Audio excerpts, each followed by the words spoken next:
Hello दोस्तों, मैं हूँ आप सबकी दोस्त लेकर आई हूँ एक और नई कहानी। ये कहानी है आरव और प्रिया की। आरव और प्रिया दोनों एक दूसरे से प्यार करते थे। दोनों ने प्यार के चलते शादी करने की ठान ली, पर प्रिया के घर वाले नहीं मान रहे थे। प्रिया ने मन बना लिया था कि शादी करूँगी तो सिर्फ आरव से ही।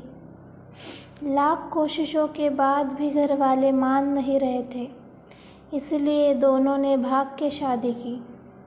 प्रिया के इस कदम के वजह से घर वाले उस पर बहुत नाराज़ हो गए।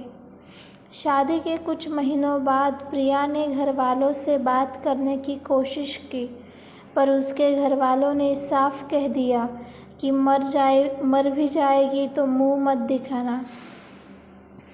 उस दिन से प्रिया को एहसास हो गया कि चाहे कुछ भी क्यों ना हो जाए, अब उसके घर वाले उसे माफ़ नहीं करेंगे। अब प्रिया ने उसकी आस छोड़ दी थी। उसकी शादी को लगभग 6 महीने बीत चुके थे। सब कुछ एकदम सही चल रहा था, पर धीरे धीरे अब आरव प्रिया को इग्नोर करने लगा था। न जाने क्यों वो अब प्रिया के साथ पहले जैसा नहीं था। यह बात प्रिया को समझने में थोड़ी देर ही लगी कि उसका पति उसे इग्नोर कर रहा है, पर समझ आई तब भी वो सिर्फ खुद को कहकर तसल्ली देती रहती थी कि वो काम के टेंशन में रहते होंगे एंड ऑल। दोनों के बीच दूरियां बढ़ती ही जा रही थी। प्रिया ने सोचा क्यों ना बच्चा प्लान किया जाए, जिससे उन दोनों के बीच फिर से वही वाला स्पार्क आ जाएगा। प्रिया ने ये बात आरव को बताई। आरव भी मान गया उस बात को।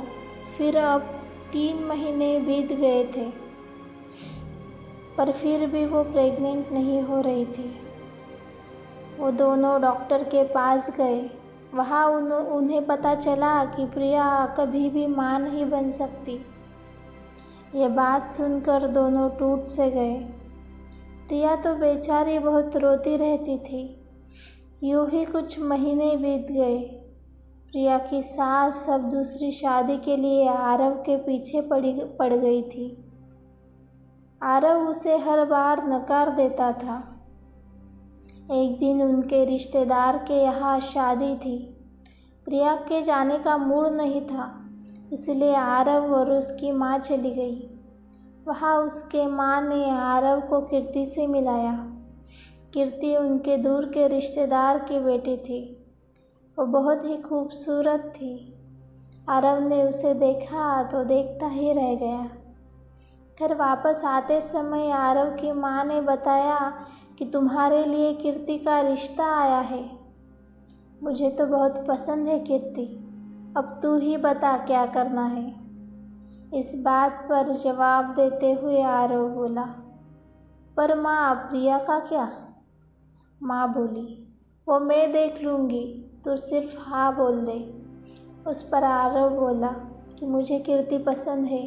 माँ बोली, बस फिर बाकी का मैं देख लूँगी। वो दोनों घर आ गए। उनको देर हो गई थी, फिर भी आरव की राह देखते हुए प्रिया जाग रही थी। प्रिया ने पूछा, कैसे हुई शादी? आरव बोला, हाँ ठीक हुई। उतना कहकर वो बोला, मैं थक चुका हूँ, सोने जा रहा हूँ, लाइट बंद कर दो। आरव हमेशा से ही प्रिया को यूँ नज़रअंदाज कर देता था।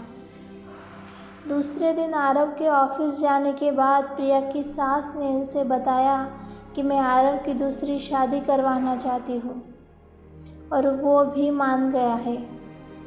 तुम्हें उसे तलाक देना पड़ेगा।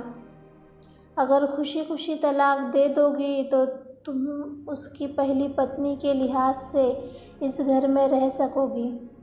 अगर नहीं दिया तो मैं कोर्ट में तुम पर हमें फंसाने का आरोप करके तलाक ले लूँगी। चौंकते हुए प्रिया बोली, कैसा आरोप? सास बोली, शादी के वक्त हमें इस सच से दूर रखना कि तुम कभी माँ नहीं बन सकती। प्रिया ये सुनकर चौंक गई। वो बोली, मुझे आरव से बात करनी है। उसने झट से आरव को कॉल किया। हेलो आरव। आरव, ये माँ जी क्या बोल रही है? क्या तुम्हें सच में दूसरी शादी करनी है? आरव बोला, मैं काम में हूँ, माँ को सब पता है, उनसे पूछ लो। ये सुनकर अब प्रिया टूट चुकी थी। प्रिया कोई जॉब भी नहीं करती थी, ना ही वो वापस अपने घर जा सकती थी। उस बेचारी के पास उनका कहा मानने के अलावा कुछ इलाज नहीं था। आरव ने उससे तलाक ले लिया और बड़े ही धूमधाम से आरव और कीर्ति की शादी करवाई। जब आरव और प्रिया की शादी हुई थी तब प्रिया के सास के चोचले पूरे नहीं हो पाए थे, क्योंकि उन्होंने भाग के शादी की थी। पर अब वो बहुत खुश थी। इस खुशियों में प्रिया बेचारी झूठी मुस्कान लिए दिखावा कर रही थी। शादी के बाद दोनों एक दूसरे के साथ खाने पे, घूमने, मूवी देखने जाते थे, पर कभी भी प्रिया को साथ नहीं ले जाते थे। वो बेचारी महज एक नौकरानी बनकर रह गई थी। आरव उससे बात भी नहीं करता था, उसकी ओर देखता तक नहीं था। आरव प्रिया के सामने ही अपनी दूसरी पत्नी कीर्ति के साथ मज़े करता था, पर प्रिया को देखता भी नहीं था। एक दिन उसकी दोस्त उसे मिलने आई थी। उसने उसकी हालत देखी और उसे बोली कि मैं अपने ऑफिस में तुम्हें अच्छी जॉब दिला देती हूँ, तुम ये घर छोड़कर मेरे साथ रहने आ जाओ, ऐसी ज़िंदगी जी के भी क्या फ़ायदा। उसने उसकी दोस्त की सुन ली और अपना सामान पैक कर लिया। आरव और अपनी सास को बोला कि मैं जा रही हूँ ये घर छोड़कर। उस पर वो बोली उसे कि कहाँ जाएगी? रहने के लिए घर है तुम्हारे पास? जेब में पैसे है? जा निकल, 2 दिन बाद यही वापस आना है तुम्हें। ये सुनकर वो बेचारी रोते रोते वहाँ से निकल गई। उसकी दोस्त ने उसको जॉब पर लगा दिया। वो पढ़ी लिखी तो थी ही, पर आरव की वजह से कभी जॉब नहीं किया था। वहाँ जाने के बाद उसने बहुत मुश्किलों का सामना किया, पर सबसे सीख कर वो आगे बढ़ती रही। कुछ सालों के बाद उसने मेहनत करके अपना एक छोटा घर खरीद लिया। अब वो पहले वाली प्रिया नहीं थी, वो एक कॉन्फिडेंट लेडी बन चुकी थी। उसकी होशियारी की वजह से उसको एक अच्छी पोस्ट भी मिल गई थी। उसने एक अनाथालय से एक छोटी बेटी को गोद लिया था।